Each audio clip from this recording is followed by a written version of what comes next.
Jason, welcome to the show. Thanks for making the time today. I'm really looking forward to the discussion. So how about you get us started with a little bit of intro about yourself and your background, what you're up to, and we'll take it from there. Sure. So I'm Jason Wrich, owner operator of Wrich Ranches, grass-fed and grass-finished beef, and also registered Black Angus cattle. We're one of the founding members of the Beef Initiative. Slim, myself, JP Valdez, and Cole Bolton started that about a year and a half ago now. That's probably what's launched us into kind of celebrity mode as far as in the beef, cattle, and regenerative ag, as well as sovereign food, sovereign money space. So that's been fantastic. I was born and raised in Hotchkiss, Colorado, which is about 15 miles from where we currently live, where our ranch is now. Did 4 years in the Marine Corps, came back and went to work in the coal mines, worked underground in the coal mines for 15 years. Wow. And then I've been ranching full-time for about 8 years, but I've been managing the property that we're on, my mother-in-law's ranch, for 15 years. And so, yeah, when we shut the coal mine down, my wife and I decided, kind of together, more or less me saying, you know, I'd like to ranch full time.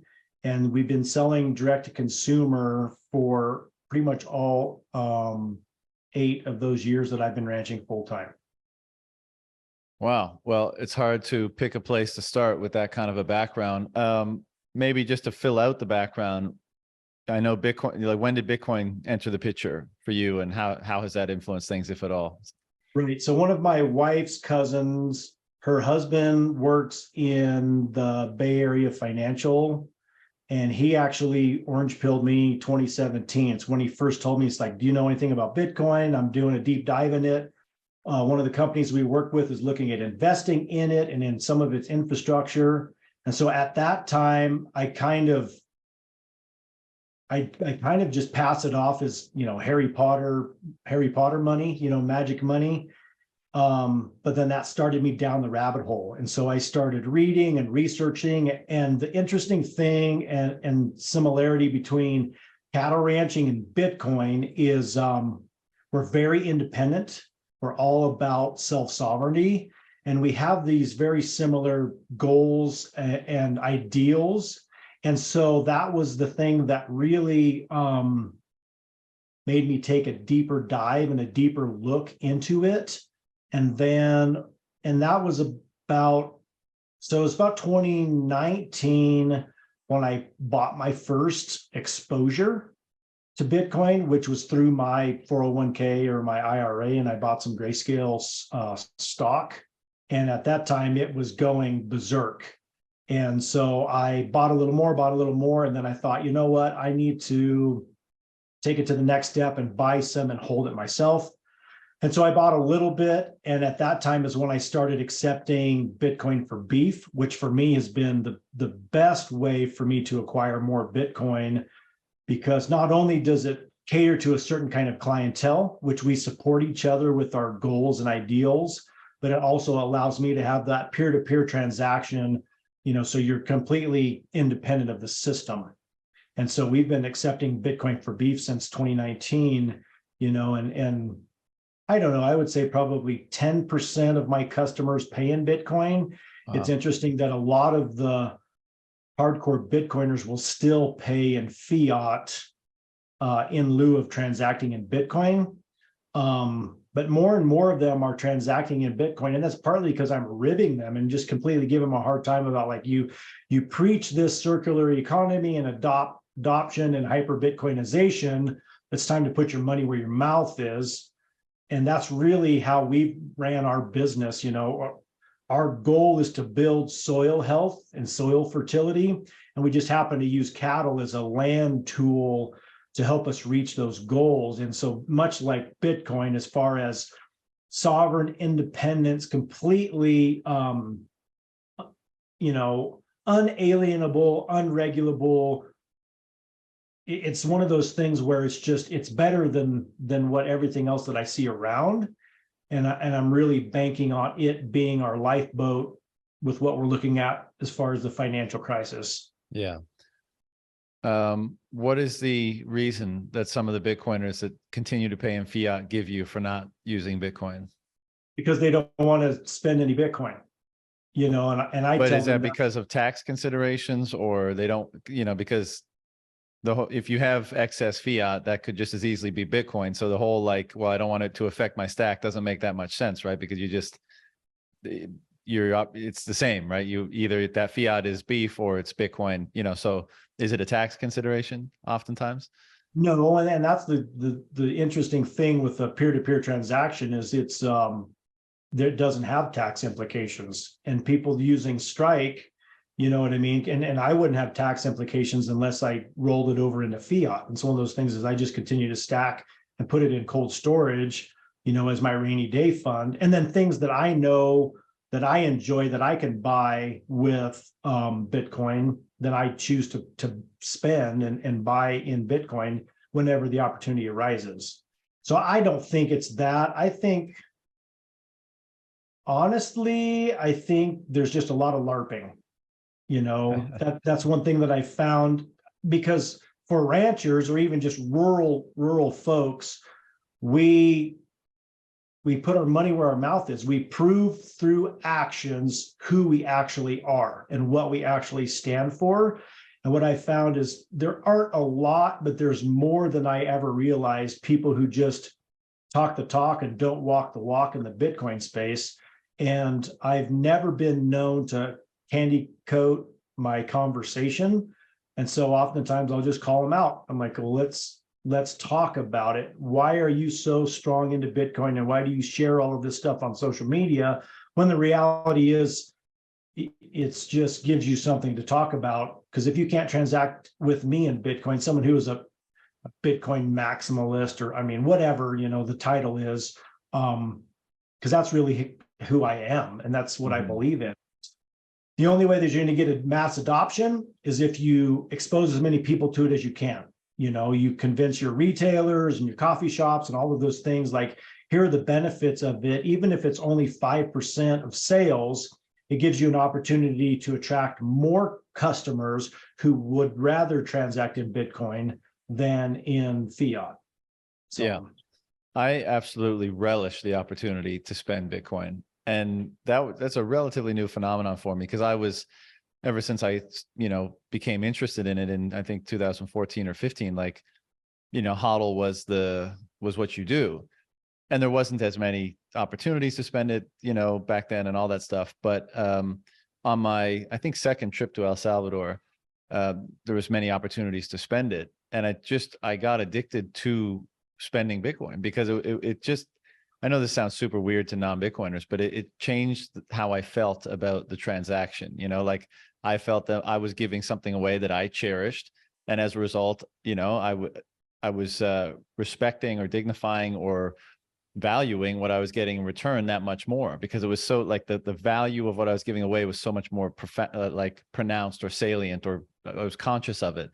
And it just, it establishes a different type of relation with the people that you're spending it with. Oftentimes, you know, not all the times, you might spend it at McDonald's too, because it has that capacity, but it's a different sort of transaction. And so anytime I have the opportunity to do it, I absolutely take it.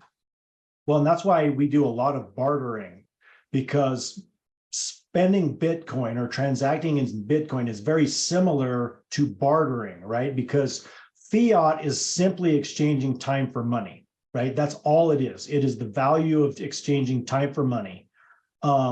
Whereas Bitcoin can be more like you physically mined gold, but it's in the form of a digital currency that you hold yourself, right? And so it has a lot more leverage in your mind than just, you know, these fake fiat dollars that we transact back and forth. And so that gives you the opportunity to have that more bartering type feeling about it. Exactly what you were saying. I mean, you feel good doing it because you're sharing this power and this independence and this sovereignty with another human being in a way that you couldn't do previously, unless you were in the village model, where maybe the blacksmith was trading blacksmith work for the cheesemaker for cheese. or for the, the horseshoer for shotting his horses or whatever it happens to be. It's much similar to that than it is just transacting. And now, of course, with the credit card space and the debt space, people just get used to swiping a card and then worrying about it later. Whereas in Bitcoin, once you transact, it's a done deal. There is no taking it back. So you really have to know that whatever it is that you want to buy is worth the transaction. Mm-hmm. I also think there's just an element of when I think of fiat money, and I do it all the time with paper money, I look at it and I'm just like stunned at how stupid and corrupt and ridiculous this whole thing is. Like, you have the same piece of paper, and if it has 100 on it or if it has a 5 on it, it allows you to do vastly different things. Like what that's just, it's so nonsensical. And so like you're giving this person this thing that you don't respect, that you don't think is logical or rational, that you think is illegitimate in some capacity, that is literally transferring a liability to them insofar as that the value will continue to be siphoned away from that unit that you've given them. And so all that taken together, it's just like that's not a good feeling, that you're using something like that to get something presumably of value from someone. But when you flip it on its head and the unit that you're using is rational and logical to you and does seem legitimate, it does seem fair and truthful, and all those other things we know Bitcoin to be, that of course that's going to contribute to constituting a much better sentiment in the transaction that's taking place, right? And so Absolutely. That's been my experience, and I can't wait for the parallel economy to continue to grow and grow and grow, and hopefully hyper Bitcoinization one day, because people are, I guess it's hard to appreciate and hard to make predictions about it. But I think that alone, like just the how a transaction makes you feel. I mean, transactions are life basically, right? I mean, that's what you do when you go out in the world. You transact and you trade with people, and the nature of how that transaction makes you feel as a result is probably fairly consequential. And I think we're kind of we're probably not appreciating that as much as we will in hindsight one day looking back. Absolutely.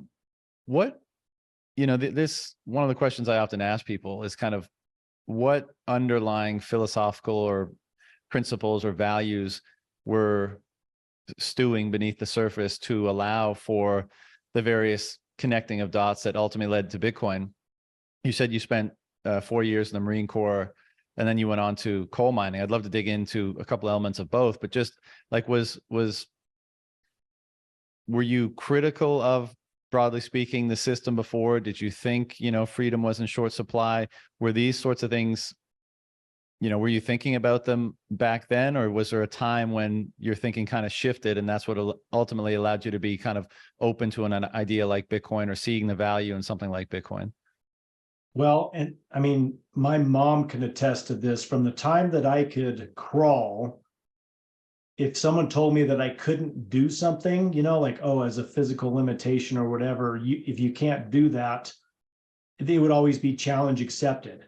So when I heard about this freedom FU money, it was like, that's a no-brainer. That's just another way to stick it to the man, as well as have this real, very logical financial security that the Fed just absolutely cannot guarantee. I mean, from the time that we went off the gold standard, we have been doing nothing but hyperinflate the value of our livelihoods away. I mean, I look at like my dad and his generation, freshly retired, and them being so focused on the money that's in their retirement being there and having value for the rest of their life. And that scares me to death. So Bitcoin is an opportunity to have essentially a parallel system to be able to not only hold as wealth as it continues to increase in value, but also a way of transactional wealth that you can easily transact across countries, continents, nearly instantly. Whereas if it was all in gold and you had to shave off a little sliver to buy a chicken for dinner, it just doesn't make a lot of sense. So you have all the benefits of precious metals without all of the disadvantages of precious metals. Don't get me wrong, I hold plenty of precious metal also, just in case. But that was probably the biggest thing. And then, of course, being able to live through a whole cycle of Bitcoin, with its halving and the crazy volatility, helped to really solidify me in just being comfortable being along for the ride, and how important it is for me to support the people that want to transact with Bitcoin with me in my business. And, I was paid it with $65,000 Bitcoin for beef, and I was paid with, $14,000 Bitcoin for beef. And so people on the outside looking in are like, well, that's crazy, because you essentially gave beef away at a third of what it's actually worth in versus dollar valuation at that time. Or the flip side of that is, I sold it for twice what it was now that Bitcoin is tickling 30,000 again. Mm-hmm. Whereas for me, a Satoshi is a Satoshi. One is one, no matter what the dollar valuation is. It's just a lot of people on the outside looking in are just chasing what the dollar valuation is, regardless of the underlying technology and the underlying importance of what Bitcoin is doing for us. Yeah, absolutely. I couldn't agree more. What was the Marine Corps like? 4 years. You said you did 4 years there. I mean, what was that experience like for you, and how, if at all, did it kind of affect things afterwards?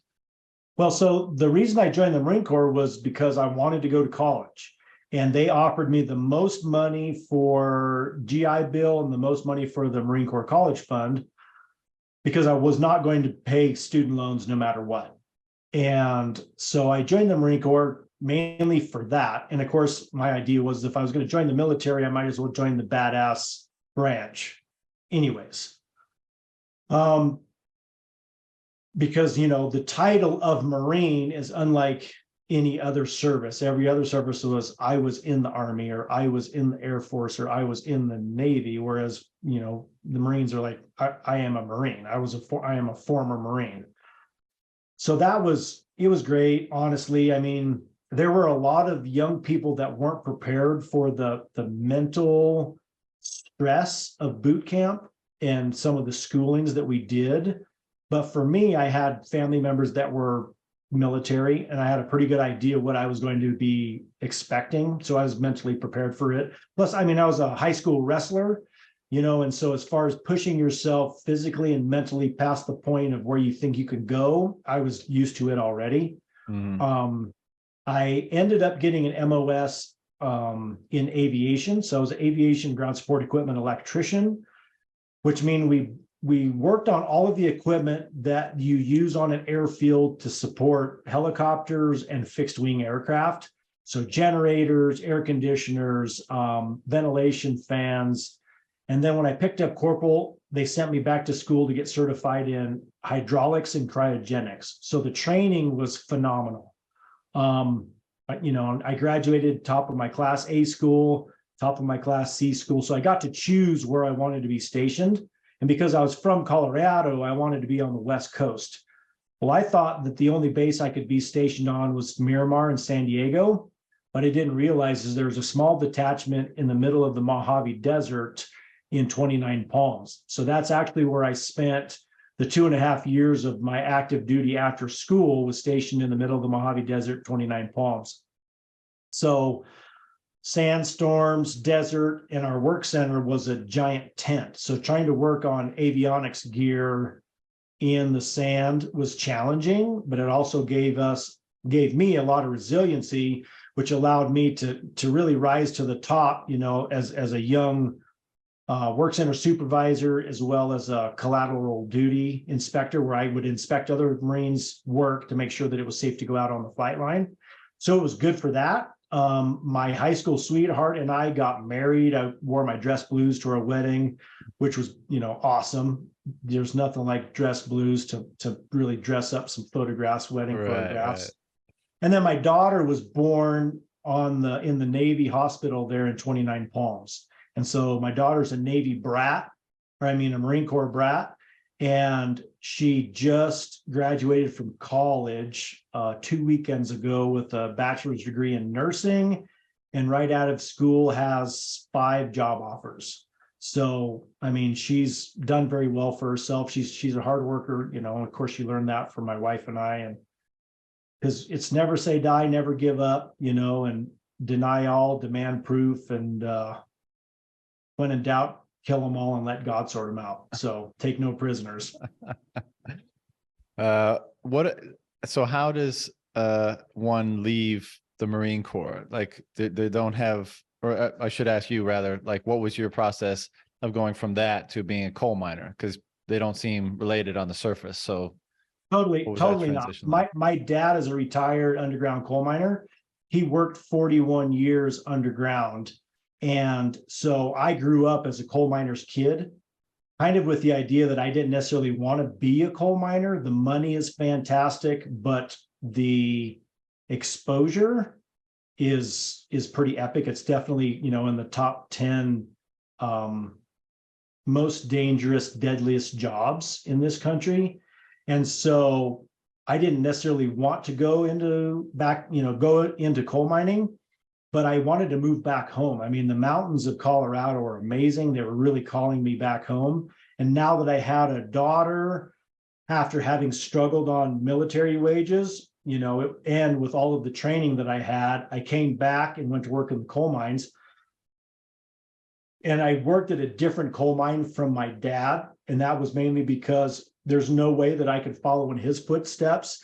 He is a maniac. I mean, he's the hardest working, most highly productive. As a matter of fact, he retired and a contracting company called him and offered him crazy amount of money to go work for them as a consultant to help them improve their productivity as a contract mining crew. So now he's working a couple of days a week, making the same amount of money that he did as a general mine foreman or a CM coordinator. And so I came back home, went to work in the coal mines, and actually just under a year I had worked in the coal mine. My middle brother was involved in a car wreck and was killed. And so the coal mine gave me a week off, you know, bereavement leave. And then I went back to work. And 2 weeks to the day, to the hour, I allowed myself to get in a bad situation and got crushed between a piece of equipment and a trailer and broke both of my legs. And so I spent 6 months in a wheelchair. I have a rod in one leg with 4 screws and 3 screws in the other ankle. And at that time, my surgeon and the work comp lawyer said, you'll never have to work another day in your life. You know, these injuries are extreme. You'll be able to, you know, draw whatever, you know, kind of government support. And at that time I said, the only way that I'm going to do that is if I can come and work in one of your guys' offices and make the same amount of money that I made in the coal mine, because I am not one of those people that milks the system. If I can physically go back to work, I will go back to work. And so I did. I went back to work and worked another 14 years. And that the surgeon said if I went back to work, that more than likely my ankle joint wouldn't even last a year, because as an underground coal miner, you're carrying like 40 pounds of gear on your belt, self-rescuer, cap lamp, battery, and hand tools. And then as a mechanic, you have even more tools than that. And I did anyways. And honestly, now that I'm on a predominantly animal-based diet with very few seed oils and super limited on the processed grains and sugars, I have almost no problem with inflammation, other than when I put in one of those days where I have, you know, 10 or 12 miles of fence to fix, and I'm packing a chainsaw and fencing tools and stuff, hiking up and down the mountains. And so contrary to what most people do when they get injured in that kind of situation, they're like, well, yeah, I'll take the easy way out, you know what I mean, and I'll be a draw on the system. I'm the complete opposite end of the spectrum. And oftentimes just push through the pain, because that's also what I wanted to teach my kids, right? I mean, no matter what adversity gets thrown at you, you can always overcome it if you have enough mental toughness to do it. Yeah. What, prior to the accident, what's it like working in a coal mine, and like, you're underground all day, I presume, only like electronic lighting as light. I mean, what's it like down there? What's the air like? What's the work like? I mean, I have no idea. Right. Well, I mean, so modern coal mines it's kind of resembles like a giant parking garage. Right. As far as you drive in the side of the mountain in a 1-ton Dodge truck or a 1-ton Ford truck that's equipped with all of the federal additions for fire suppression, adequate lighting, all of those things. And you can drive to the working section. And when you get to the working section, you park in one of the crosscuts and you walk to your equipment. Most of it is electric powered. So we actually run 12,470 volts in the mine in a cable that's hanging from the roof. And then it goes to a transformer station, and then all of our individual pieces of equipment plug into that. You have a continuous miner that actually cuts the coal, and it has a chain conveyor in it, and it conveys either into a shuttle car, which is electric coal hauler, or a ram car, which is a diesel coal hauler. And then after you mine, let's say a 40-foot deep by 12-foot wide block of coal, you back one machine out, you take another machine in there called a roof bolter, and you actually drill holes in the rock roof and use resin grouted rebar bolts. They look like a piece of rebar with the head on them. And you drill a hole, put a stick of glue that has 2-part epoxy resin in it. You run that bolt in the hole, spin it around and mix it, hold it against the roof, and then that holds the roof up. Because what you're doing by that is you're solidifying the natural bridge in the roof. Because like in old mines, you have this arched back, because that's like the strongest natural shape. And so whenever you would mine in, let's say, a gold mine, or even like our irrigation tunnels that we just did repair on last week, it's a natural arch back because it will support the load above it. But in a coal mine, it's a square entry, so you have to use mechanical bolts to kind of put that bridge in to support it. And then what we're doing with the CM mining, continuous mining, is we're mining big blocks. So you can take what's called the longwall mining machine and install it. And it's between 850 and 1,000 feet long. And it can mine that whole block essentially continuously. And then the coal dumps on a conveyor belt and then goes outside, where it is crushed and screened to sized, and then it gets loaded into a rail car to either go to a steam coal factory or a steam coal power plant. Interesting. Okay, so the injury happens, you move to the office, and what's the transition from that to getting into regenerative ranching? Well, that was the thing is after the injury, I didn't go to work in the office. I literally went back to doing the exact same job that I was doing before I was injured. Oh, okay. And so, and at that point in time, it was a matter of pride that I was going to move up. If I was going to be trading time for money, I was going to do everything in my power to move up the chain. And so I went back to work as a utility man in a CM section. And then I went to work as an out by utility man, equipment operator. And then from there, I went to the longwall and I worked on the longwall, because that's really the money-making crew and section, because you can literally mine 1,000 to 1,200 tons an hour on that piece of equipment. And so if you're mining at your quota, you're making, $100,000 a day. Or you mean per the mine shift. is making that? The mine is making that on that piece of equipment. From there, I went and actually transferred to another mine. I quit, went to work for another mine, and became a mine electrician, a federally licensed mine electrician. And then a year after that, I went and got my mine foreman papers, my dust certification, my first responder, every certification that I could get. And then I ended up going back to the previous mine for a weekend job because my wife was going to go back to work to become a nurse, or going to go back to school to become a nurse. So I could work on the weekends and watch my kids during the week while she was in school. And it wasn't long after that I was promoted to a foreman of a CM crew. Then I was promoted to a maintenance foreman, and then I was promoted to a shift superintendent. So for the last 5.5 years that coal mine was open, I was a shift superintendent in my late 20s, early 30s, which is one of the youngest shift superintendents in the industry. But like I had said, if I was going to be trading time for money, I was going to make as much money as I could while I was there. And I have a knack for communication and finding out what motivates people. And so it's one of those things where some guys have to be yelled at. Some guys have to be coddled.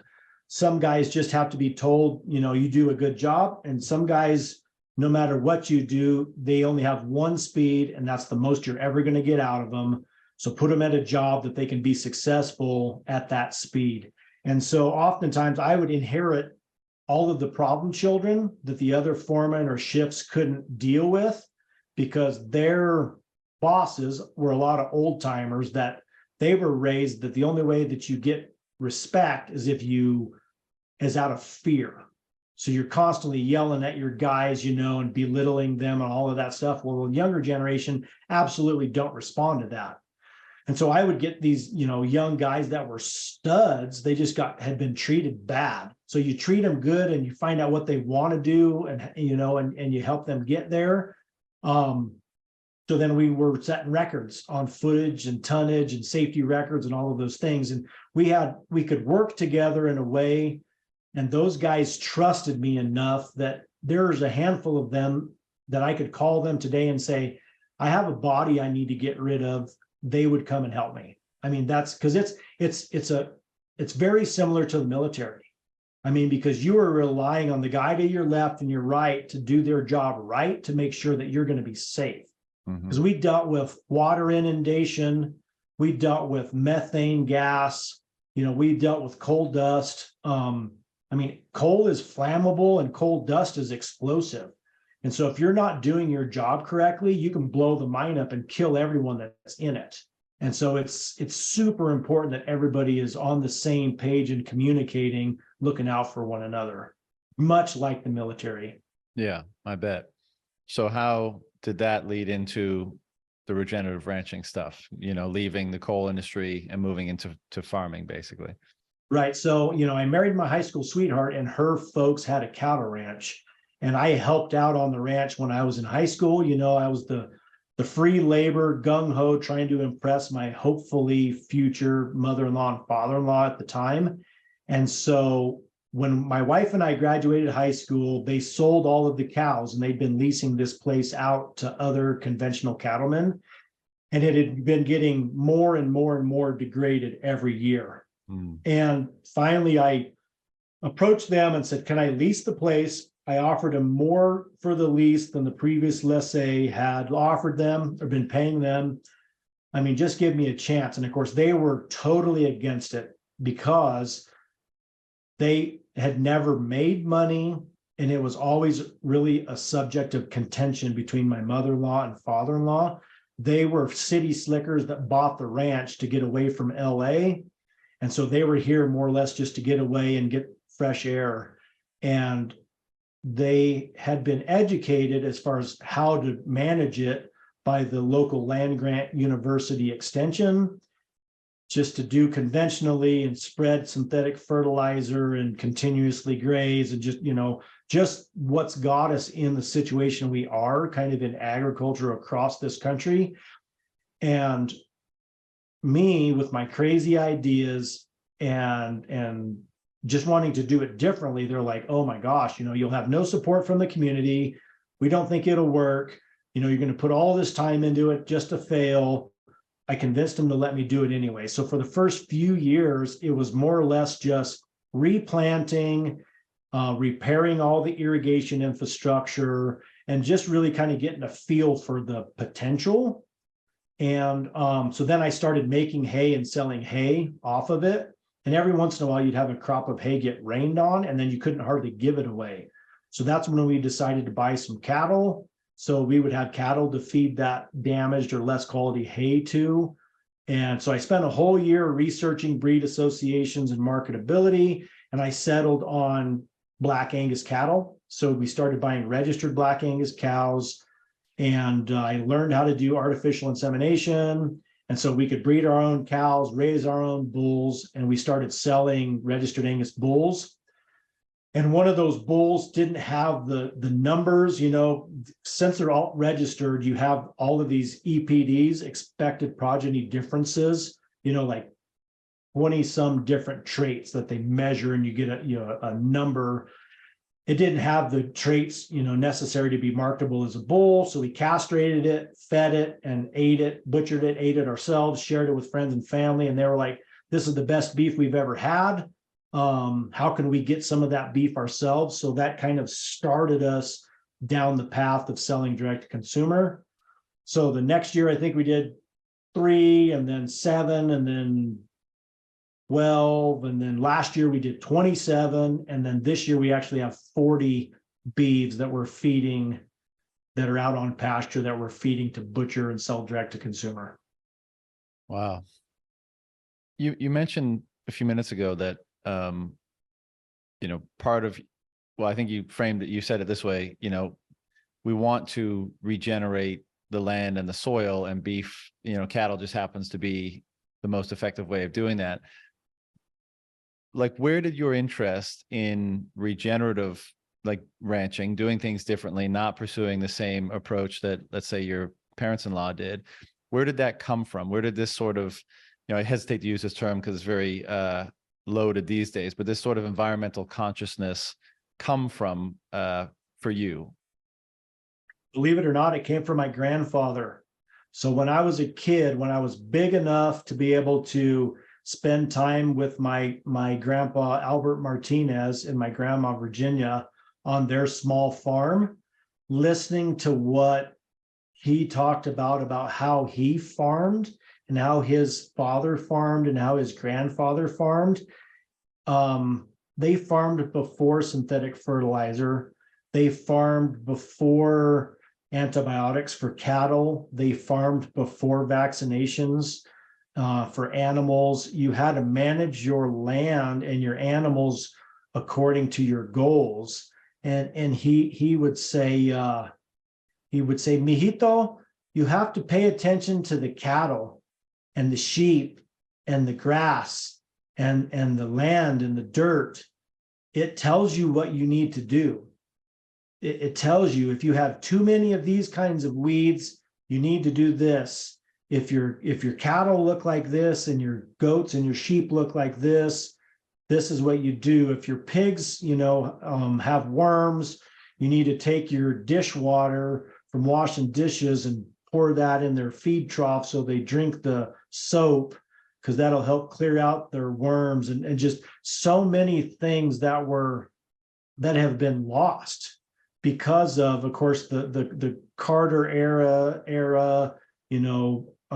Earl Butts, go big or go home, feed the world, mechanize everything, wipe out the small family farms. So much of that information, instead of learning it from our grandparents and parents and passing it on to our kids, we go to a land grant university, or we go to a pharmaceutical company or a seed company or an equipment company to tell us what we should do and how we should manage, versus actually using what I call observational science to tell us what it is that we're doing wrong and what we need to do to improve it and make it better.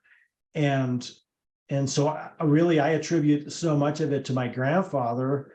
And as a 6, 7, 8, 9, 10, 11, 12-year-old kid, it was, oh, that's just grandpa talking. But it was actually him trying to teach me, because I'm the only grandkid who's in ag. Everyone else, works in town. And unfortunately, most of them are products of the state system. And so they're Medicare, Medicaid, subsidized housing, all of those things, not even working necessarily. So I'm trying to carry on his legacy. Mm-hmm. It's interesting. I find this subject extremely fascinating, as I think a lot of Bitcoiners are starting to do. And I've spoken to a lot of people that have pretty much started new careers in, regenerative agriculture, ranching.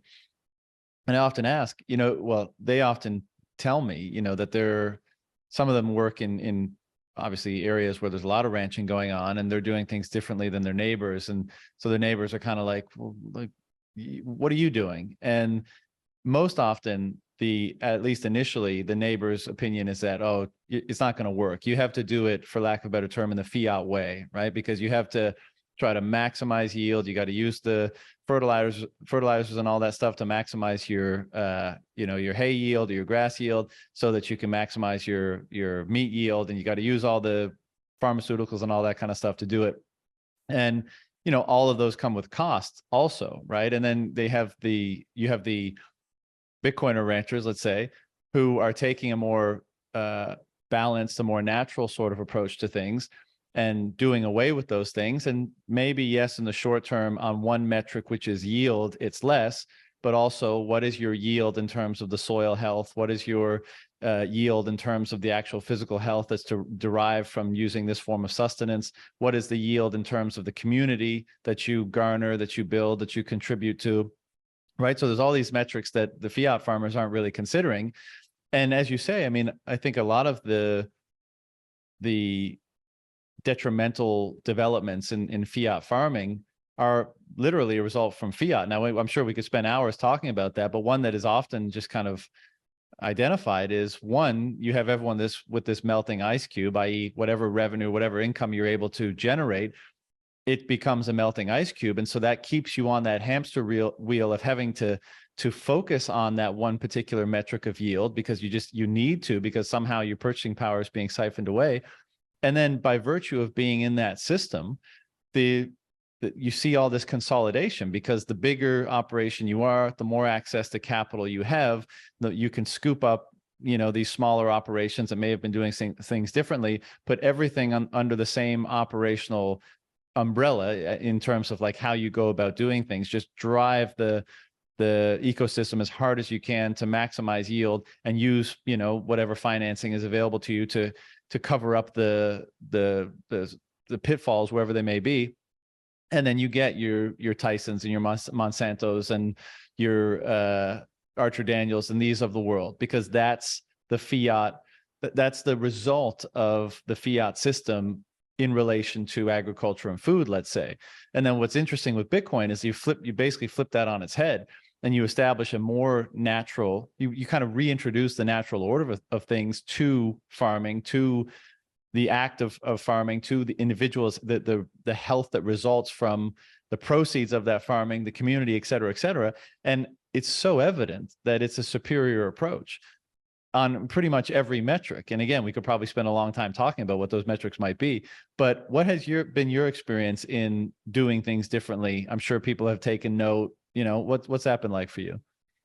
Well, that's an interesting observation, as far as the neighbors looking at you like, what in the hell are you doing? The interesting thing for us, what I found, is by year 2 of not using any synthetic fertilizer, our hay yield is the same or better than the neighbors that continue to apply synthetic fertilizer every year. But that's because synthetic fertilizer kills all the soil microbes, beneficial bacteria, mycorrhizae. It actually changes the pH in the soil enough, because all it's doing is feeding the plants. It's actually killing all of the bugs in the soil, which are doing the same thing that synthetic fertilizer is doing, but they're actually mining it from the soil and from the biomass that's left in the soil. But yeah, I mean, I still have neighbors who look down their nose at what we're doing, like all of this electric fence that we string out and moving cows every 1 to 3 days and all of, just on and on and on and on. And also say the only way that you could raise good beef is if you feed it grain. Whereas for us, we are a grass fed and finished, no grain ever, no byproducts ever. But the eating experience is much better.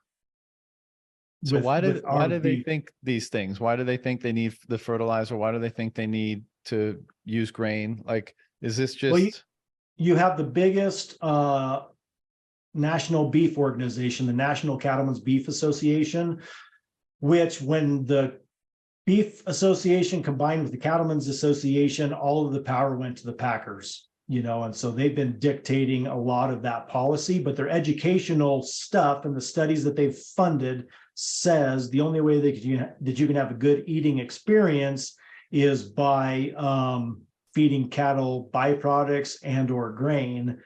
And the only way to get there is to use synthetic fertilizers to be able to raise enough feed to have high enough yield that you'll be able to do that.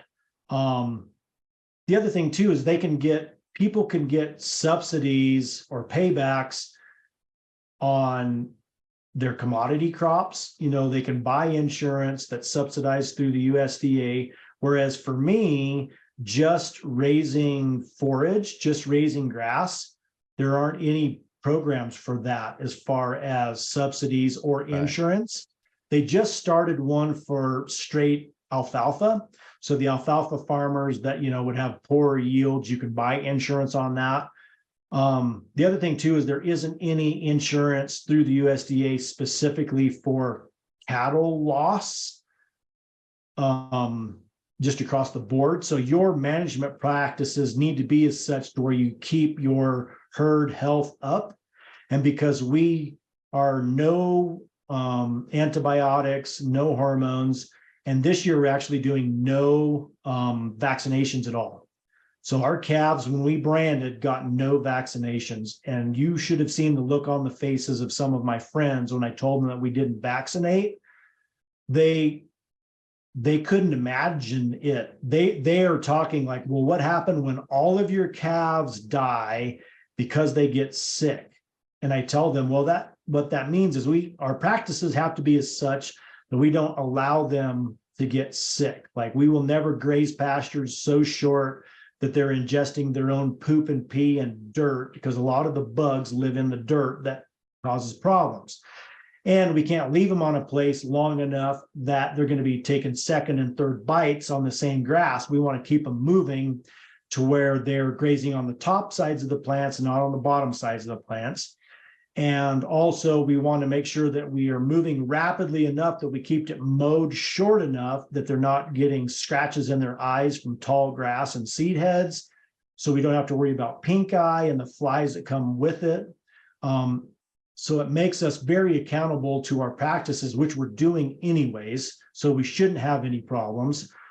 And they still just shake their heads like we're completely crazy. The great thing about that is our customers want that. They are supporting us for our land management and our animal management practices, and they are willing to pay for it. And so, I call them all my customer partners, because without my good customers, I wouldn't be in business. And that's what really drives me to get up in the morning and continue to do the best that I can do every day. So all of our cattle have a good day until the last day. And that's the only bad day they'll ever have. What was the reason for waiting until this year to institute a policy like that, like the no vaccination policy? We wanted to make sure that our herd health was strong enough and that we had not brought in any new cattle, like we had not bought any fresh cattle that wouldn't already have the herd immunity that our herd currently has. So I actually took on some cows to, I say babysit for a friend of mine. He sold his farm on the Front Range and needed a place for his 12 cows to go. And so I offered to bring them in. And so they've been with my herd for a little over a year now. So now everybody's completely commingled. They've shared all of their bugs back and forth. So we shouldn't have any problems with exposure from any new cattle. Is part of the reason why, again, I'm sure there's a lot of lovely people out there, but the fiat approach to ranching, let's say, is part of the reason why you get these sort of surprised reactions from people, and equally part of the reason that allows you to go about things this way is because of that direct to consumer relationship, because you cut out the middleman, because you get to, so let's say your costs are a little bit higher, maybe it's your time, maybe it's some other input, but you're able to make that up via your direct to consumer relationship, and most of them are just sending it off to packing companies, and therefore there's a huge middleman cost. Absolutely. And the other thing too that I've found, because I've tried to get quite a few of my friends that are conventional cattlemen. I've tried to convince them to save a few heifers or a few steers to market direct to consumer, because there is enough market to be able to do that, just so they can see the profitability difference between selling commodity weaned calves in the fall versus butchering 2-year-olds the following fall. And what I'm finding is so many of them rely on Medicare, Medicaid for their health benefits, that they are captured in this poverty, because if they've actually made any more money, they would have to buy private health insurance. And so they want to be in this below poverty profitability, because they say they couldn't afford to make any more money. But then they complain about the cattle markets and the cost of equipment and the cost of fuel and all of these things, but they aren't willing to do anything about it, which is, again, that's another change of state of mind, which that's the hardest thing to change, is your thought process. But yeah, a lot of them are completely comfortable with what they're doing, and they don't want to do any more work to do something different, because direct to consumer takes a ton more time than just loading your calves on a tractor trailer in the fall and sending them to a feedlot somewhere in the Midwest. Mm-hmm. Yeah, I mean, you say that stuff, man, and it's like, it's crazy how perverse the decision making has become because of all these weird fiat regulatory incentive, false incentive structures that have been erected, so that people are making decisions like that based on insurance costs and whatever bracket you find yourself in and all that kind of stuff. It's so, it's so crazy. Like the metric should be many of the things we mentioned earlier, like the health of the land, the health of the animal, the health of the individuals consuming that, the lifestyle that's created, the principles in which, those actions and behaviors are constituted, all that kind of stuff. Like that should be what you consider. Those are the important things, not how do I game the system so I can like find the sweet spot between, how much I work, how much I get given, and minimize the work involved. It's just, I mean, it's so emblematic of how the base layer screws up so many things ultimately. The problem in the base layer just manifests in so many other systemic problems. Yeah, absolutely. And that's the thing for me, is I would love to make enough money that I have to pay taxes. I mean, that means I've figured out enough things that I actually have to pay taxes. So that's going to do two things for me. Number one, it's going to give me the opportunity to put money in the bank. If you have enough of a surplus that you can put money in the bank for a rainy day fund and pay taxes, for me, it's a big win-win. Because we own no land and we lease actually it's a little over 4,000 acres currently. There's a ridiculous amount of expenses, even just in upkeep, as far as maintaining fences and corrals and equipment. And so it's tight. I mean, margins are super tight, but the margins are actually better than they are with the guys that are just selling calves, to go to a feedlot somewhere. And that's what I try to tell everyone is like, just try and feed 5 and sell them direct to consumer and take that additional $500 a head, and take your family on vacation.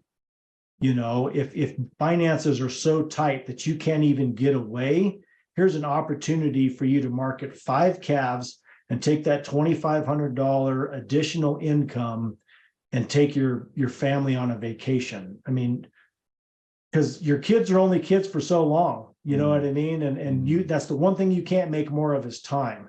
So you have to be willing to take the time to enjoy your family when they're young, versus, just working your whole life away.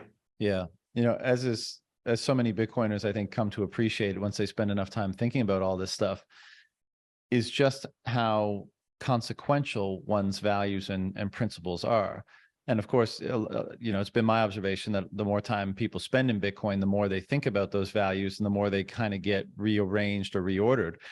But, simply to say, if people, your actions reveal what you value, right? So with you taking this approach about like, sure, maybe it's more work and the profit margins are slim and all the, all the consequences of those decisions, but it means you derive a satisfaction from how you go about doing things, what you're actually, growing, contributing to, participating in, providing to people.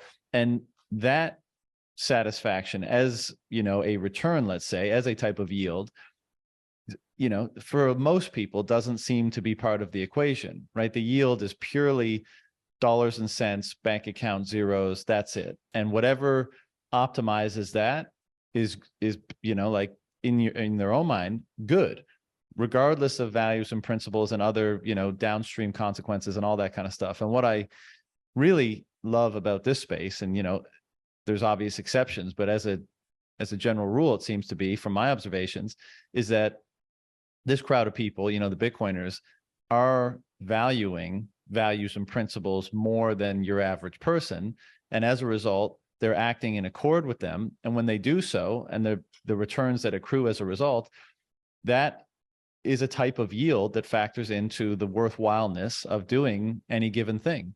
And, what it seems to be producing is, well, noble, truthful, kind of cohering with natural order principles in whatever domain of action or enterprise they seem to be pursuing. And, I think it's great. And I think what's really great is that if we're right about this Bitcoin thing, I think doing things that way will ultimately become the dominant incentive. Because right now it's not, right? And we talk about these fiat incentives, and it causes this kind of perversion in people's minds, or at the very least, it causes a tension between, well, do I do what maximizes my fiat yield, or I do what maximizes my moral or ethical yield, to put it in those terms? And there's a tension there. And oftentimes you have to go with the former because you have needs and you have a family and you have all that kind of stuff. But it seems to me that, if Bitcoin continues to do what we expect it to do and become, ascend to that role that we hope for it, I feel like doing things in line with true right and good principles will actually become the things that are incentivized the most.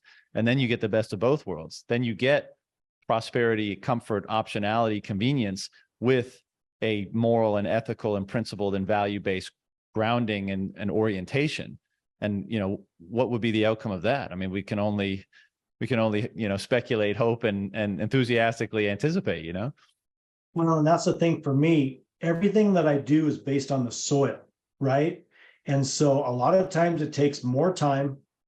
I almost always get less yield because I refuse to graze it so short that it's going to hurt it. But the land is the legacy that we leave behind that someone else can prove that we did the work.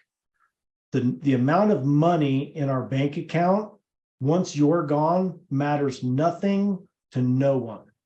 No one ever brags about, my dad left me $1 million or whatever, because before you can say, holy cow, it's gone, right? but the quality of the soil, the improved soil, the resiliency of the plants, that's something that will last for generations as long as someone is around to enjoy it. So there's a sign, with our logo hanging at the end of our driveway, and people can come and see what it is that we're doing, why we're doing it, and the improvements that we continue to make every day. You were talking about the priorities of Bitcoiners, and the decisions that they make. It goes back to biblical times when you had, the people selling, trinkets in the church, you know what I mean? Offerings to offer up to their God and all of those things. And you look at what their priorities were, capitalizing on the fears of the churchgoers versus, just doing the Lord's work. And that's the thing for me, is every single day I am doing my best to make the world a better place for the next generation, because we can only control so much, and we have to be the change that we want to see. It's really easy for people to LARP, and sit down at the computer and write reports and stuff about grazable acres and tillable acres and animal impact and all of that stuff. But the people that actually go out and get their hands dirty and stick their neck out and sweat all day actually doing it, those of us doing it are what's really going to make a difference. And then my customers who may not have the opportunity to get out and do the real work, they're supporting me by buying meat from me that's produced a way that they're in alignment with their goals and their morals and what they feel is right and good. Mm-hmm. And that's the amazing thing with the Bitcoin space, like you were saying. I mean, when we truly take a step back and reevaluate our priorities, it makes it really easy for our health to be pretty high on that priority list. And if you're sourcing good, wholesome animal protein from people who take it very seriously, that are raising forages that are grown in good living soil, who are every year improving carbon sequestration, plant diversity, all of those things, that those plants mine those nutrients out of the soil. And then when the cattle eat it, they express all of the benefits of that healthy grass in their meat. And then when we eat it, we get all of the health benefits of that as well.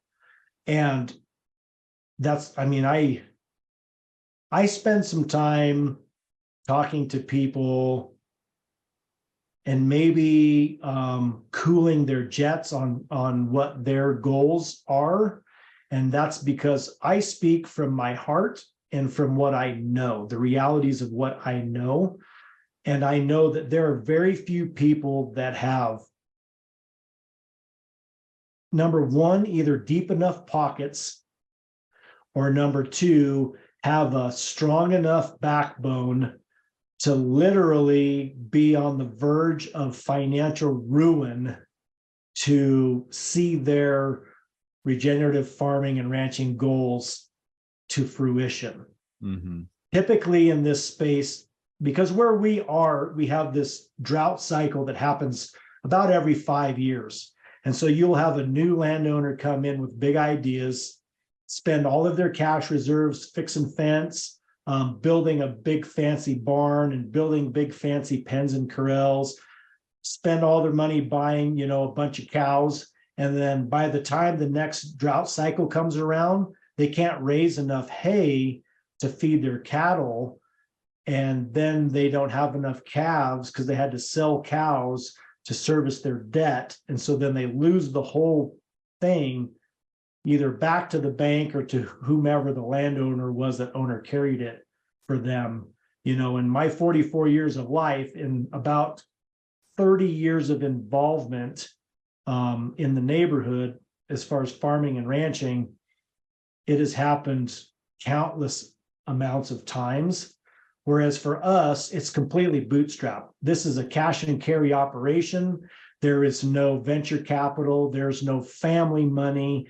There's no investors. I mean, nothing. It's just a lot of hard work and a little innovation, and a lot of mistakes along the way. And that's the thing for me is I'm kind of throwing around the idea of maybe doing some classes, or some education based hands-on learning to help people truly understand the physical toll it takes, the mental, emotional toll it takes, and then also just share the numbers of the business, because I would love to have 1,000 more operations just like ours all over the West, because it builds this security and this resiliency that we don't currently have with the system, with these 10,000 to 50,000, 100,000 head feedlots and these huge multinational processing facilities. I would much rather have 1,070 cow outfits all over doing what we're doing, selling direct to consumer. Absolutely. When you're saying, healthy soil, healthy grass, healthy cow, healthy human, what it makes one think is like, I referred to the natural order a few times in this discussion already, but like, that's what it makes you think of, like integrated with the natural order of things, a virtuous cycle, right?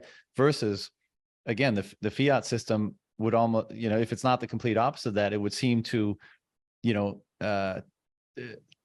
like interrupt that integration at certain points, right? And so it actually unhealthy, whatever input, whether it's the soil, the grass, unhealthy animal, unhealthy individual, and ultimately unhealthy impact, broader scale on the environment, the planet, what have you, because it's it's lost that integration. It's detached from that natural order, and these are the results. And that's why there is kind of a virtue in natural order, because there's the result, the consequences of doing it properly or improperly are evident, and it's evident that one way is better and one way is worse. And what a funny thought, or not funny, but just actually kind of interesting, which I've never thought about it this way before. But when you were saying something about like, you want your grandkids or something to be proud of the work you did, like, wouldn't it be so cool in the future? Like, let's say two, young, teenagers are hanging out and one brings the other to their family ranch. And there's so much knowledge and appreciation for these practices, what is right, what is wrong, what it takes to actually build these things. Like, again, the principles and the virtues and the determination and all that adherence to those things, despite the work to actually create a certain outcome. Wouldn't it be cool if like one of them just picked up like a big handful of soil and could just look at the other one and say, your grandfather was a good man, not like he was a good rancher or this is a great soil, but by virtue of what he was holding in his hand and knowing how much work it would take to produce that, could look at the other and say he was a good man. The ethical component is right there in the soil. Wouldn't Absolutely. Maybe we'll get there. Well, and that's the thing for me is what I'm finding is people are hungry for the knowledge, right? I mean, I was lucky enough to be gifted it from a master, from my grandfather, who had learned it from his father, who had learned it from his father. So for him to pour that in on me, I am just so lucky, and I want to share that with other people. And they are hungry for that knowledge, because you can't go on and do a Google search of, what's the best way to grow grass, because it'll give you how many tons of nitrogen and how many tons of phosphorus and how many tons of potassium to, apply per acre, and what varieties of grass grow best in your area and all of those things. It's not like, oh, well, you need to start with looking at the soil, mapping out a 3 foot by 3 foot and count how many species of grass are in there, what the density is, dig one of them up, look at what the length of roots on that grass are, what are the healthy ranges for that, take some soil, put it under a microscope, count how many nematodes and, you know, all, there's so much more to it than what we've oversimplified it. Like apply this kind of herbicide, this kind of pesticide at this rate, all of these things. And with no explanation of the repercussions. A good friend of mine who was a progressive cattle rancher, but he also had an orchard, died of cancer. And I am convinced that it was from all the sprays that they used in the orchard is what killed him. And on one of his properties, because I'm leasing all of his properties from his widow, there are these original metal Roundup cans. They're metal jugs. And he was one of the first farmers in our county to plant Roundup ready corn for silage. And that piece of land that he planted Roundup ready corn on and grew it for 25 years or 20 years, I'm still remediating it with crop rotations. And that's actually where I have some of my cows penned that I'm feeding hay that I brought in from another from another property, because Roundup ties up some of the nutrients in the soil. That's why it doesn't allow the weeds to grow. And then the corn has been genetically modified to not be impacted by that glyphosate. And so right now, pretty much the only thing that grows freely are noxious weeds. And what I've been doing is planting cover crops and then disking it back into the soil, and then spreading manure, disking it back into the soil, planting an annual crop, grazing it, tilling its stubble back into the soil, just to try and remediate that. But of course, it was sold as a way to increase yields and reduce your labor. And really what it's done is killed a lot of soil and killed a lot of farmers. Yeah.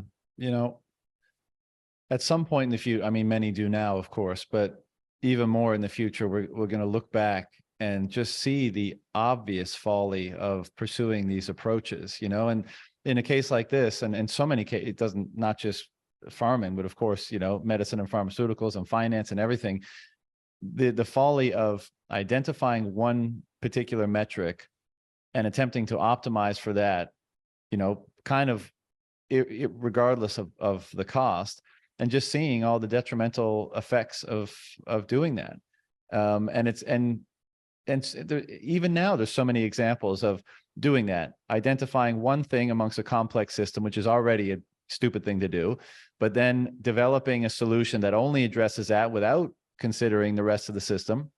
And then even if it were effective, which obviously the systems are typically too complex for that to be a sensible approach, but even that one intervention, you know, 20 years later, they go, oh, actually, oops, yeah, this is doing way more harm than good. You know, whether it's Roundup, whether it's statins, and, you know, in the pharmaceutical field, whether it's, you know, QE in the financial field, like, or, you know, price stability, or all this kind of stuff. Like, it's just so common that it's, you know, take one thing out of a complex system, think that if you fix that carbon and the climate change stuff, if you fix that, you're going to fix everything.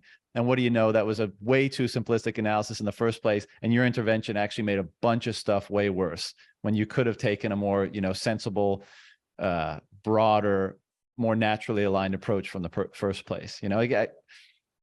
And I think the reason why we call this fiat so often is because a lot of those approaches are born out of the structure, systems, and institutions that fiat permits, right? Like, you wouldn't be able to impose that sort of approach so broadly if not for the power structures and institutions that fiat allows for, and that, you know, necessarily or inevitably arises from it.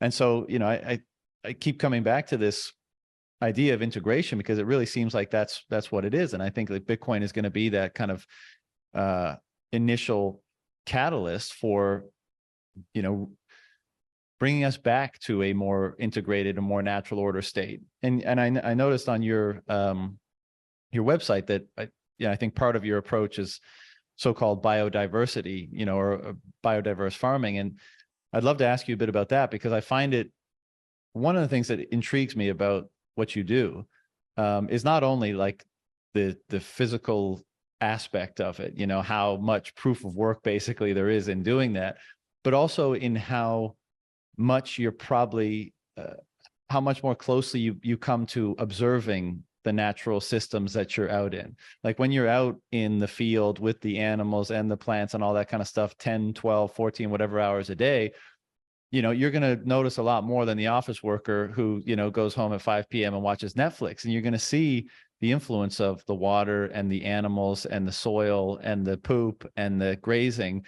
And does it, I mean, it must convey it must deliver a type of consciousness that's way more tuned in to the cycles that occur in nature. And my understanding of a biodiverse sort of approach is like recognizing that and saying, how can we, massage, shift, push, like steward this sort of system in a manner that's like maintains its natural order, consistency, or integrity, but also shifts it in a manner that optimizes it for flourishing for our outcomes, for its outcomes, for the status of the animals that are within that ecosystem. So, could you shed some light on that, what that approach means to you? Absolutely. And I mean, just as a general rule, we all came from agrarian roots somewhere.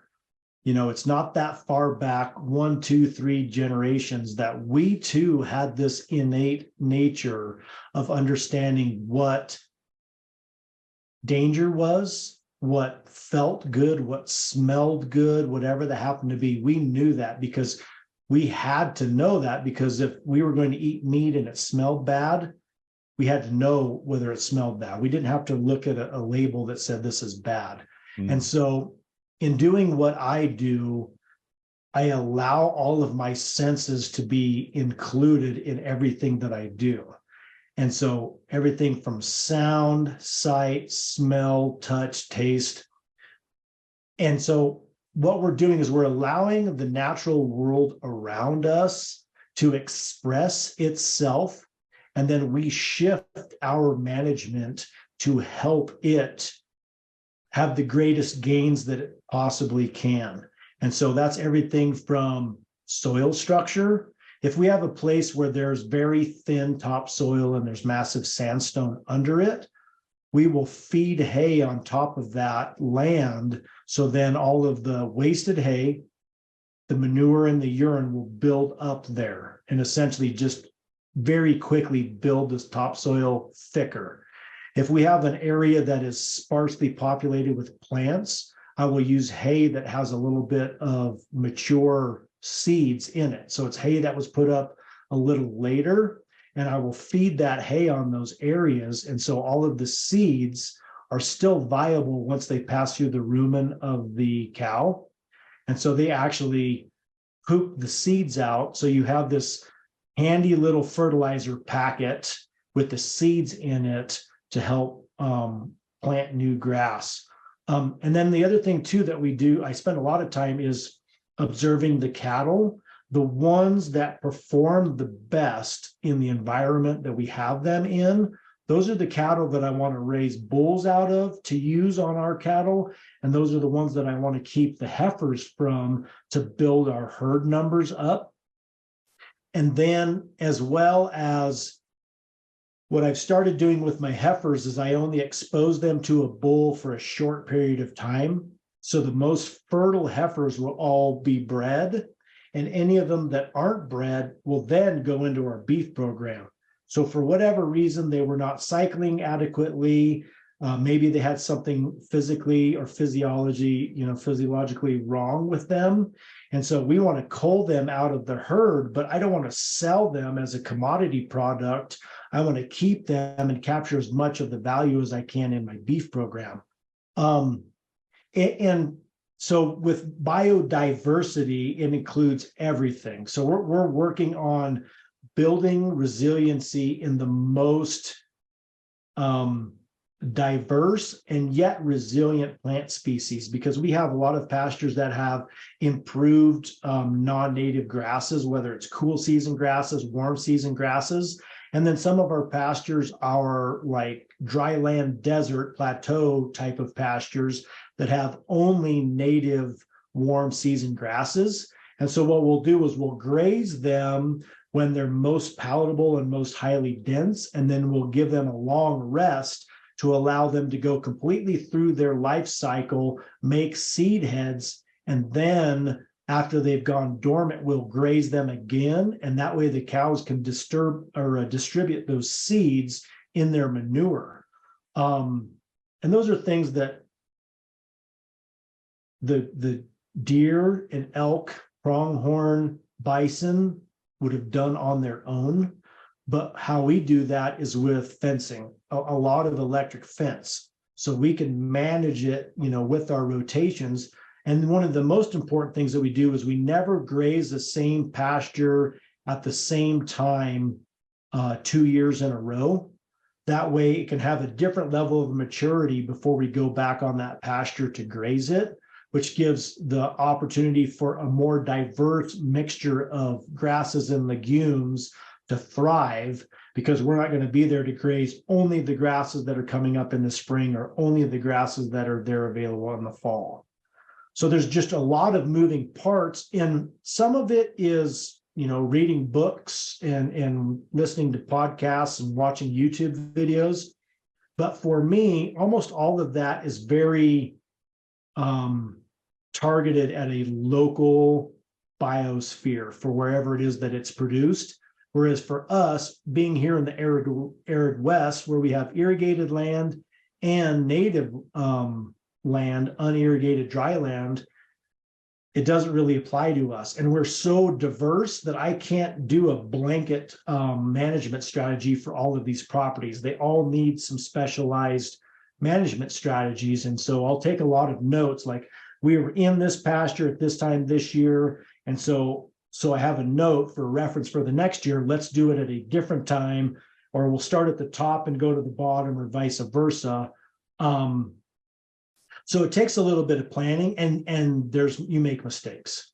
But Mother Nature is very forgiving if you give her the opportunity to recover. And a lot of people, because they're stuck in this numbers game of like, I have to raise 300 calves to facilitate paying my note, and this is what they'll sell for, they will overgraze because they don't have any options. Whereas for us, when we encountered our first really bad drought, I sold half of the cows to be able to pay cash to buy hay to feed the other half. So instead of completely liquidating, I was able to keep half of the cows, but that also made me cull very hard to only keep the very best cows that were doing the best in our environment and get rid of the ones that needed more feed than I was willing to feed, or they had any problems calving, or they had bad attitudes or bad feet or bad bags or whatever it happened to be. And so that gave me an opportunity to cull really deep and keep just the very best, which is really just, exponentially increase the quality of our herd. As you're explaining that, I think back to Bitcoin, and my first thought was like, I was going to ask you, how do you see this propagating and playing out? Maybe that's where we touch on the beef initiative stuff, like, this becoming more prevalent. But I was also thinking, okay, an unexpected, bad situation prevails, something that interrupts your systems or makes things harder, and you have to prioritize, you have to make these unfortunate changes, let's say. And it made me think of something like Bitcoin. And I never want to talk about Bitcoin with an expectation that it's, always going to go up forever. I think if it continues to do what it does, then rational people will continue to use it for, the utility that it has. And I think that means the price will go up. But we often talk about the optionality in Bitcoin or in money generally. Like money is kind of like, you could describe it in that way. It gives you greater optionality. So you don't just have blueberries to trade with or barter with, you have money, which opens up the entire market for you. But also, of course, across time, not just across diverse uses. And you know, you could easily see a case where if more and more, or the farmers, the ranchers that are using a money like Bitcoin, where it's not melting on them, where it's not being siphoned away, where it is presumably incrementally increasing, you know, in its purchasing power over the course of time, it gives you more options in how to deal with those situations, right? Because if you had a bigger war chest by virtue of taking 10% of your sales in Bitcoin over the last 5 years, then when an unexpected natural disaster, whatever event might befall your operation, you may have the flexibility to say, I'm not going to do the standard practice here because out of necessity. I have that much more optionality because I have my stored proceeds of my work in the past in this asset, and that'll allow me to take a different approach. And maybe that approach is more conservatory, or maybe that approach, you know, maybe that approach is allows you to not take a step backwards in a sense. Maybe it allows you to continue on your march forward. Maybe it allows you to think more maintain a more long-term view, whatever.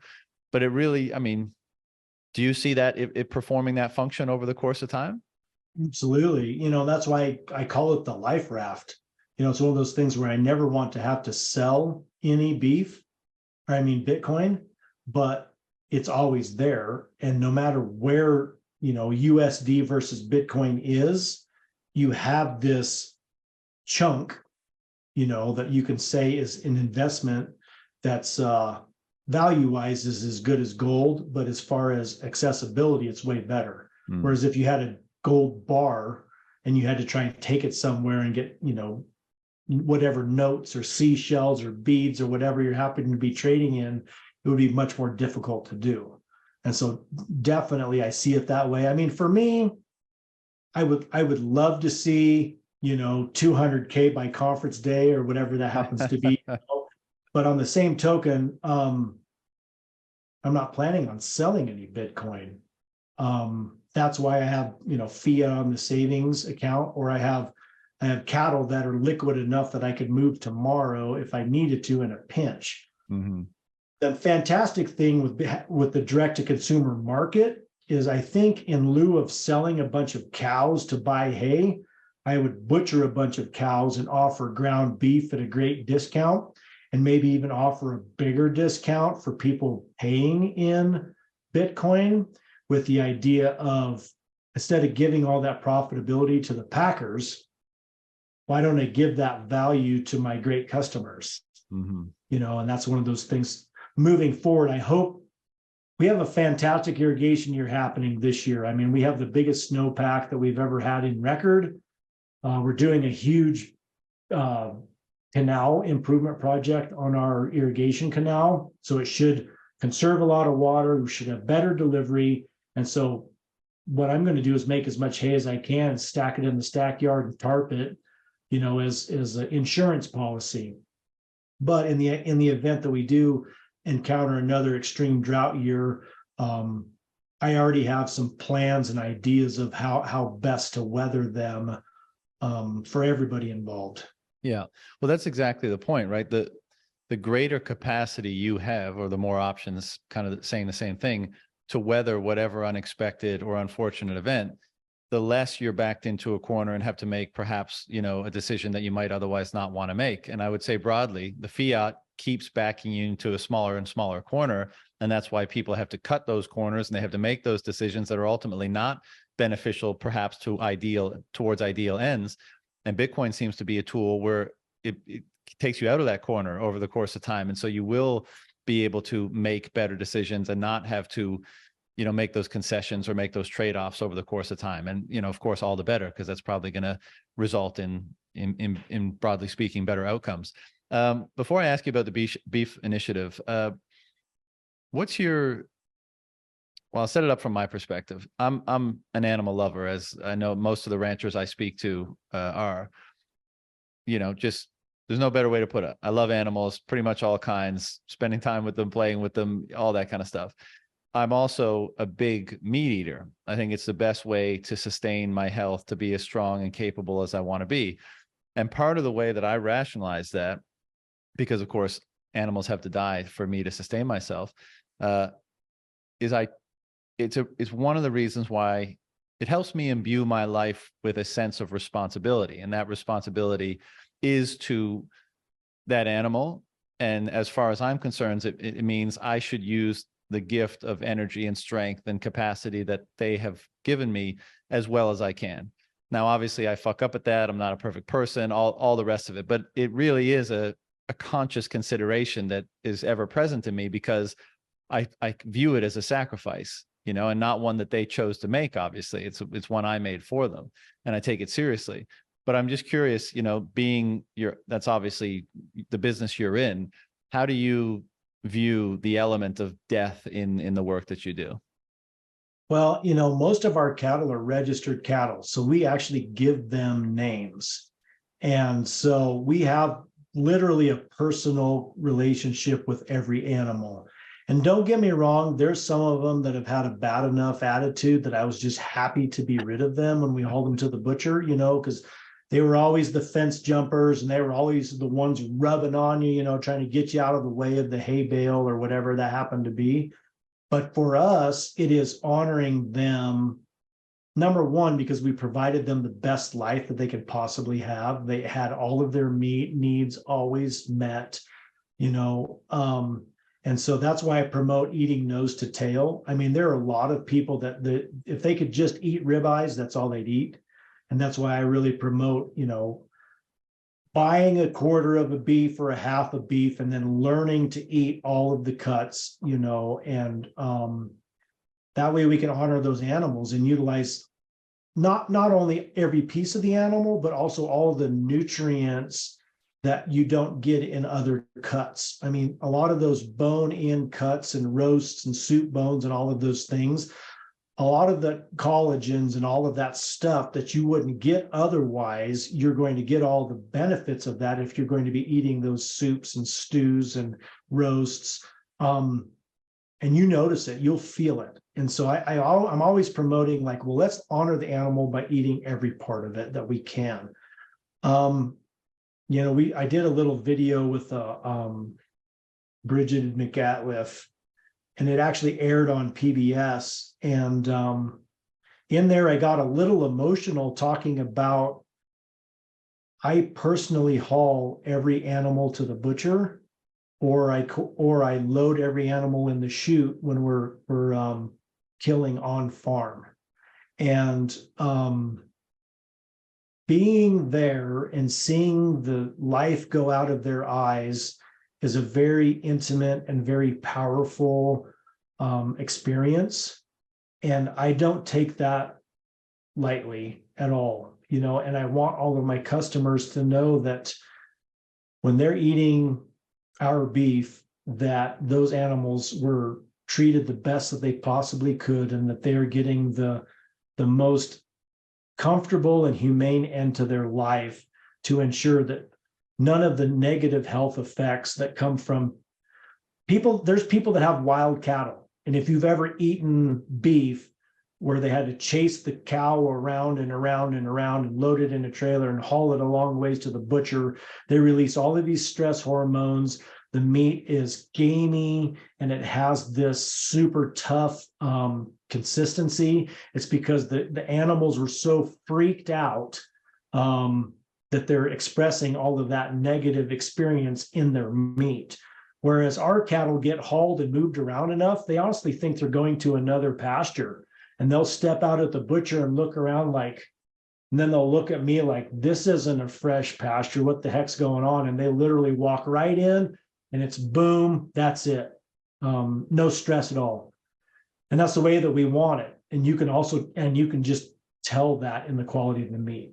So do you think there'll be a time, you know, because as great as it seems like the things that you're doing and several others are beginning to, you know, there's a type of inertia about how things used to be done. And it's not necessarily just in like which boxes you tick and how you feed and what you do or don't inject into the animal, but it's like there's a culture around everything, really, and that takes maybe a bit longer than just changing the approach to change itself. Do you think in the future, let's say there's more awareness, more interest, more people doing stuff like this, also less regulation, stupid regulations about what maybe you can and can't do around this stuff. Do you think, the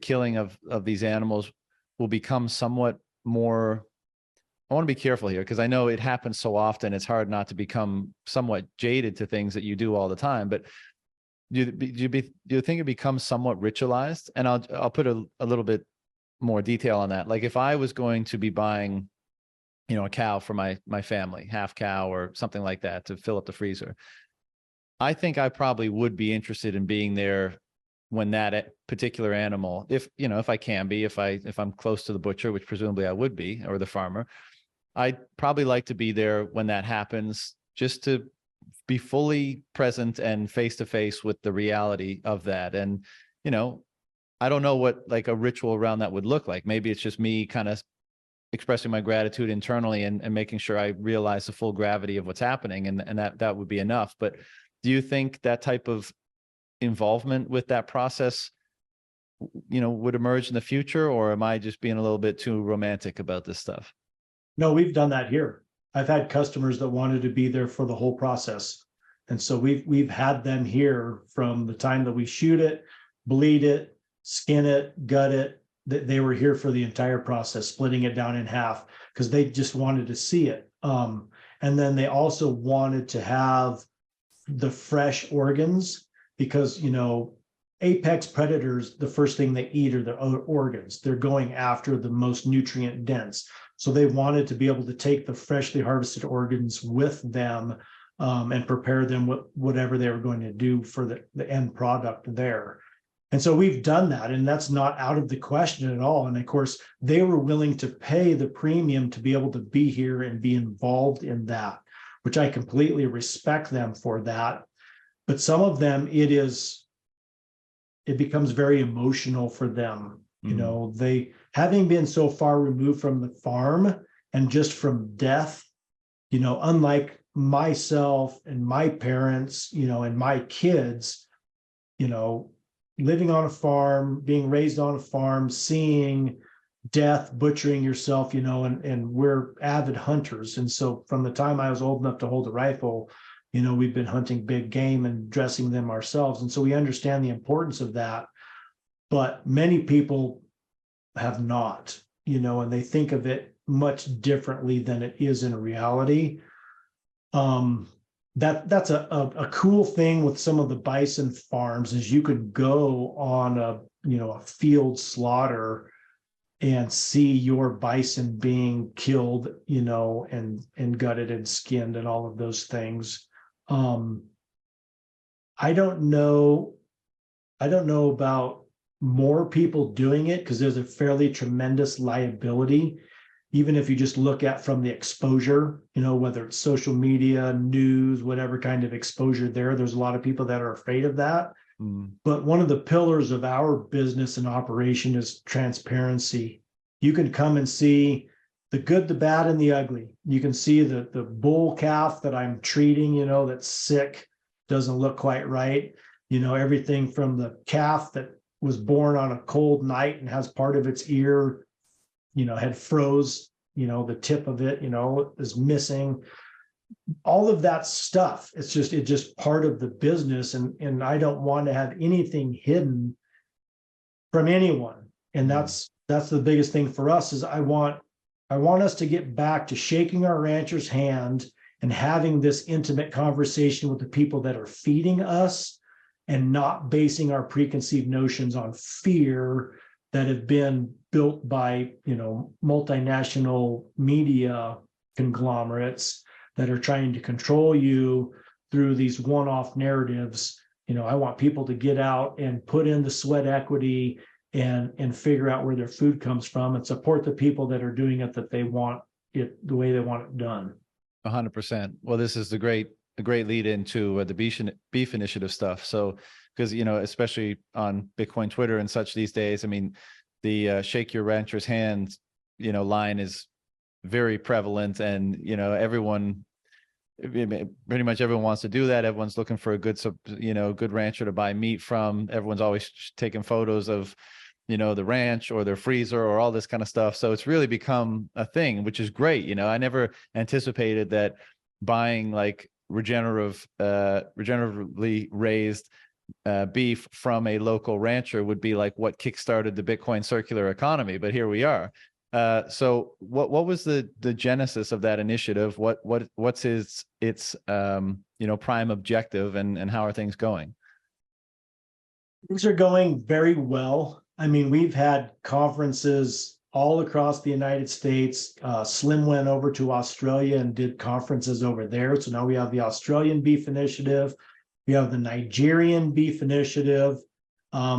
It's been pretty amazing. It's been a wild ride. 2 Novembers ago, this, mysterious no-name guy DM'd me on Twitter and says, "Hey, I heard about you from a mutual friend. I'd like to talk, on the phone with you about what you're doing and what I'm thinking." Texas Slim. So I called him back and we talked for like 2 hours, our first conversation, because of course I'm very cynical of what I call like a used car salesman. You know what I mean? It's like it's popular right now to greenwash whatever your business is and piggyback on the backs of those of us that are out actually doing the work. So I'm very leery of that. And when he said his goal was to save children's lives through food education and do it through the lens of the American rancher, I said, "You're speaking my language," because that's what I've been doing for 5 years previous to that. And so he forwarded me his Substack, The Harvest of Deception, and I read about him, being embedded in the grain harvest and all of that stuff, and talking to the kids that were on the harvest crew with him, that when they would go to the grocery store would just fill up on a bunch of crap. And he would be over here, cooking steaks or ground beef, like real meals. And so many of them had no idea even how to eat, let alone how to cook wholesome food, and just how important that is. And so it kind of like blew up from there. He says, "We're going to do a conference in Kerrville. Would you be willing to come?" And of course, for me at that time, it's a super tight financial time in my beef business and the amount of farm work that needs to be done. I said, "I'll make it work. I'll figure it out." So I flew in, drove to Kerrville, and it was what an amazing group of people. There were farmers and ranchers, there were Bitcoiners, there were small business owners, and being able to just talk to those people, meet those people. And I mean, I've got some lifelong friends from that first encounter, which then spurred on to doing the conference here at our ranch, which I bit off way more than I could chew. I mean, I'm one of those guys who's run and gun from one fire to the next, to the next, to the next. So our ranch looked like that. This project half done and this project half done. So to clear out enough of a space in the barn for us to be able to host 100 people, but we did it and it was amazing. I mean, Matt Odell came and we onboarded 56 people, farmers, ranchers, local townspeool, with a Moon wallet, and everybody had an opportunity to transact. And we did it in 15 minutes. And then he pulled up the mempool on the overhead projector, and we could actually watch every transaction in real time, which completely blew the mind of so many people that had heard about all of the propaganda about Bitcoin and boiling the oceans and on and on and on and on, all the FUD. And they could see just how effective it was and efficient as far as transacting. So that was amazing. And then our next conference was at White Oak Pastures in Bluffton, Georgia. And Will Harris and his family are amazing, what they're doing there. And like I was talking earlier about, biodiversity and these microclimates where different kinds of operations work. There it rains all the damn time. It's always green. I mean, they can graze literally 11 months out of the year on forage that just grows from the rainfall. But they also have a different type of cattle and also a much poorer quality forage. So they have to eat a lot more of it. And what of their meat that I saw, it was a lot leaner than our leanest cuts. But they have a market for it. But that was fantastic. They were so welcoming and talked to some great people there. And then the final conference for last year was at Bitcoin Park in Nashville. So we were able to speak at the U.S. Cattlemen's National Convention on a panel, and then we did the Beef Initiative Conference there at Bitcoin Park. What a fantastic facility that they have there, Rob and Matt and Josh at Bitcoin Park. And then the college kids that come in from the local colleges and work in that space is phenomenal. I mean, because they're the up and comers, they're the kids that are going to be voting, in our next elections. And those are the kids that we need to educate on the realities of what it is that we're dealing with, not necessarily what the liberal education establishment is pitching. And so it's been fantastic as far as the conference circuit. We have over 150 producers that are on the Beef Initiative website. Wow. So you can search by state and find your local or your most local to you rancher. And we don't discriminate. There are a lot of producers on there that clearly are not Webster's definition regenerative. But we don't care. We want all of our farmers and ranchers to be able to keep as much of their income at their farm gate and not continue to make the multinational feedlots and packers more and more money. And so it's open to everybody that wants to list their, shtick and their ranch and everything on there. And I love promoting them. I love talking about the people that, number one, were willing to list their ranch or farm on the website. Slim calls himself the hippie cowboy, hippie punk cowboy or something like that. He's got this long white hair out from under his black cowboy hat, and his big rim glasses, and talks a mile a minute. But he's just preaching a lot of truth, and exposing a lot of the myths about big food, big ag, big pharma. We were talking earlier about this fiat system. And what happened is when we gave the big multinational companies lobbying rights, they therefore write the laws to benefit them. And that's across the board. It's from the financial sphere, pharmaceutical sphere. I mean, when U.S. Sugar and Cargill help write the food pyramid, more grains, more sugar, sugar's okay, meat is bad, animal fats are bad. You pretty much know that it's corrupt, because the way that my grandparents and great grandparents ate, they raised all their own vegetables. They may have made a loaf of bread or may have made a batch of tortillas. Everything was fried in lard or tallow. They ate their own meat that they raised, whether it was goats, sheep, hogs, cattle, their own farm fresh eggs. And they lived to be in their 90s. And I mean, they both died of cancer. My grandfather Martinez died of kidney cancer. My grandmother Martinez survived breast cancer, bilateral mastectomy, lived another 10, 12 years, and then ended up with, I don't remember what kind of cancer finally killed her. But anyway, she says, I want to be with your grandpa. I'm ready to go. But both lived into their 90s. And that goes to show, if you eat like your grandparents and great grandparents and you worked like them, you get out and get some sun and get a good sweat on, there's a good chance you're going to live longer than if you eat Cheetos and your heart healthy bran muffin and your vanilla latte or whatever it happens to be. But yeah, I mean, the beef initiative has been great for us. It's helped me connect with more people. It has helped me connect with people like you. I think this is like the 16th podcast that I've been on. I was on spoke at one of the libertarian get-togethers in Denver last week, and then I was on a radio show.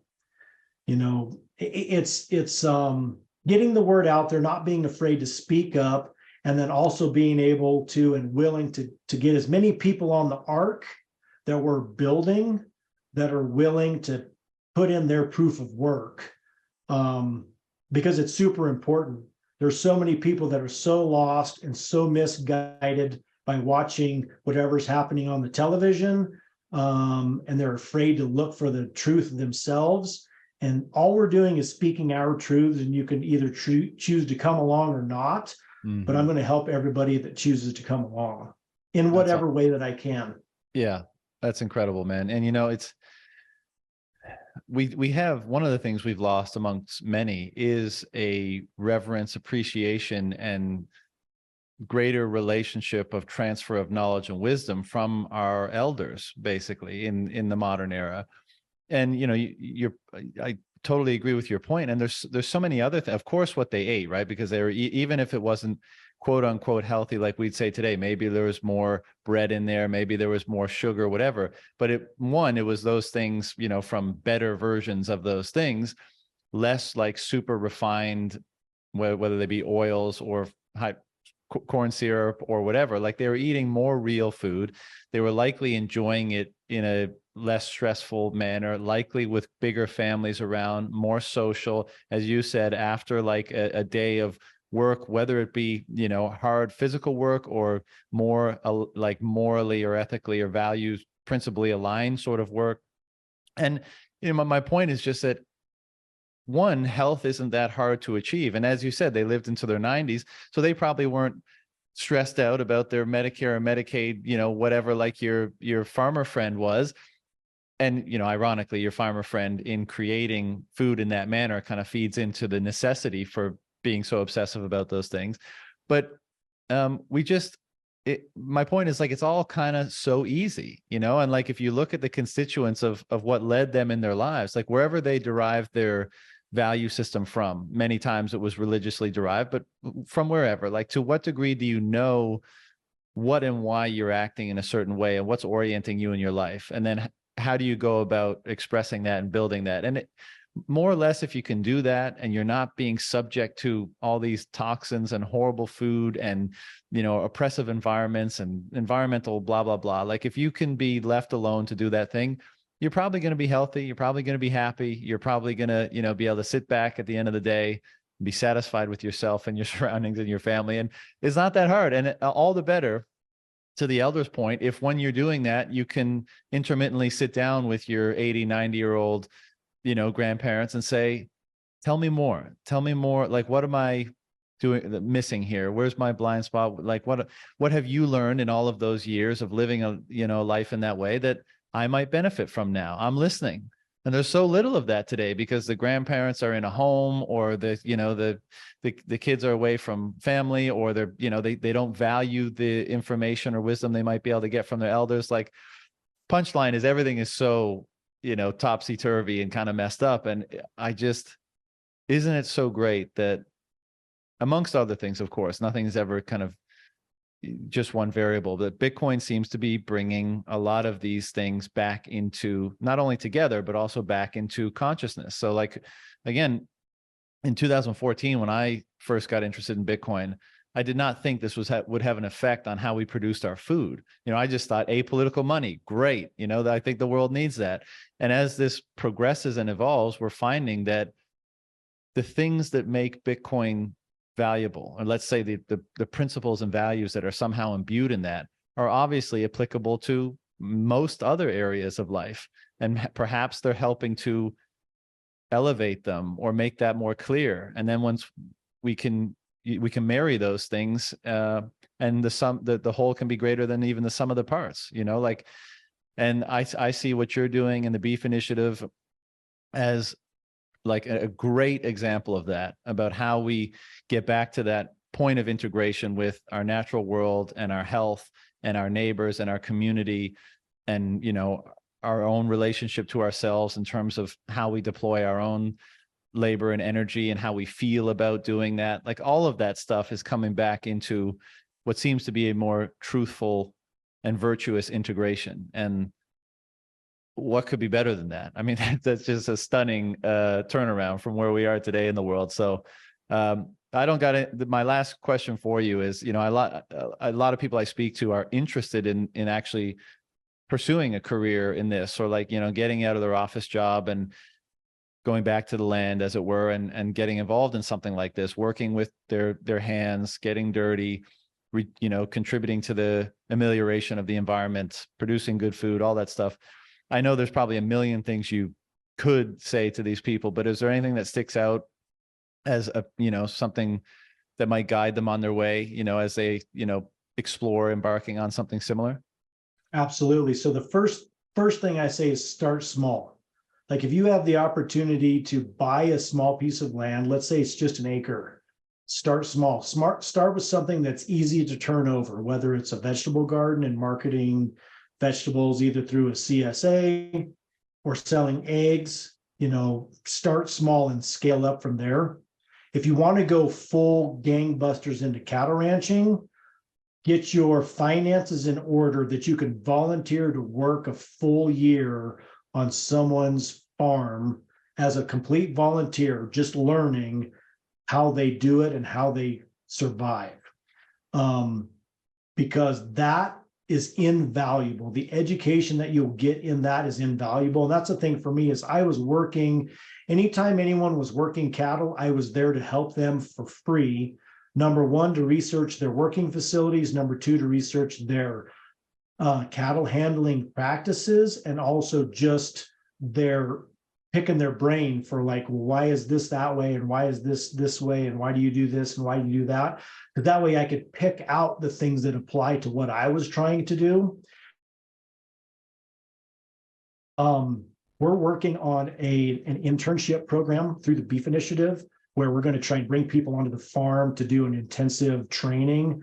We're still working through the legalities of our property, because it's all in conservation easement. So we're in a negotiation with the land trust that actually holds the development rights to the property.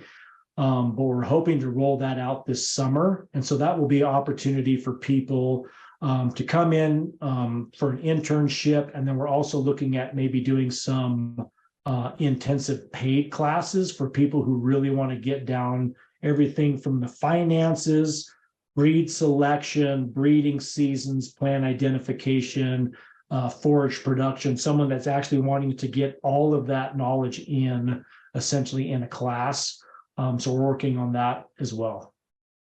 Wow. So it seems like there's going to be, the available resources and options for people to get up to speed on this stuff is growing rapidly. And, as a result of your work, the Beef Initiatives, and I'm sure many others. So thank you for the time today, man. Thank you for the work you do. Really appreciate you coming here and sharing your perspective and knowledge on things. And I wish you all the best, and we'll have to catch up sometime in the future for an update on things. Thanks. And we still have slots available for our fall butcher date. So we're actually taking deposits for anybody in the state of Colorado that's looking to fill their freezer with some regeneratively raised Black Angus cattle. And they can reach out on our Wrich Ranches Google business page and send us an email, and I can talk to them about options.